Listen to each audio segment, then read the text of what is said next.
Lo Stay on Main è un hotel economico da 600 stanze sulla Main Street di Los Angeles. Costruito nel 1927, venne rimodernato negli anni 50 con la funzione di residence.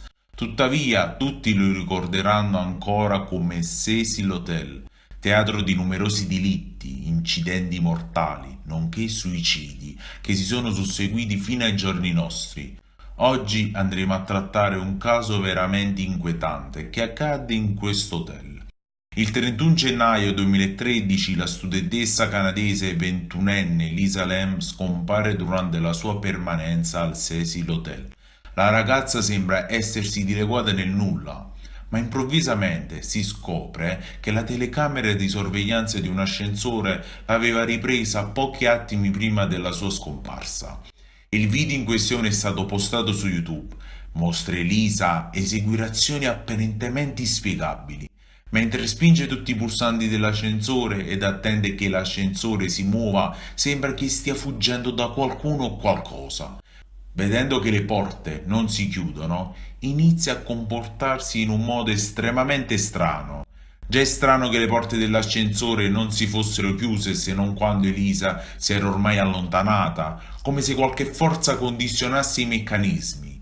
È qui che Elisa inizia a guardarsi intorno, come se aspettasse o si nascondesse da qualcuno o qualcosa.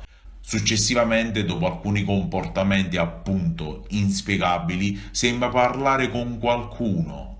Poi si allontana mentre la porta dell'ascensore si chiude e sembra che ricominci a funzionare.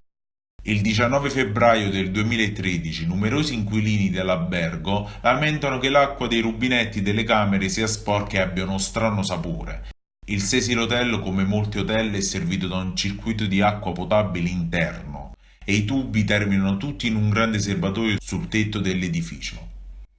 Durante il controllo all'interno di uno dei serbatoi viene ritrovato a galleggiare il corpo in decomposizione di Elisa Lam.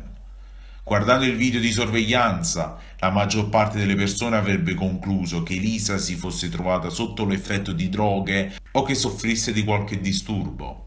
Tuttavia, Elisa non ha nessuna storia passata di disturbi di nessun genere o di consumo di droga e la sua autopsia ha confermato quest'ultima affermazione.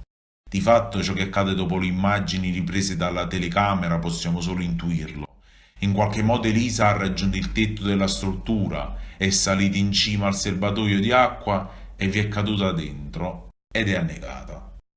Tuttavia sulla sua morte ci sono ancora un'infinità di dubbi, a cominciare dall'ascensore e dai comportamenti di Elisa, dal modo in cui sia riuscita a salire in una zona inaccessibile dell'albergo, protetta dal sistema d'allarme senza farlo scattare, come abbia fatto poi ad aprire il pesantissimo coperchio del serbatoio e soprattutto a rinchiuderlo alle sue spalle. Non è in alcun modo stato spiegato. E tu che stai vedendo questo video? Sei al sicuro da occhi che non puoi vedere?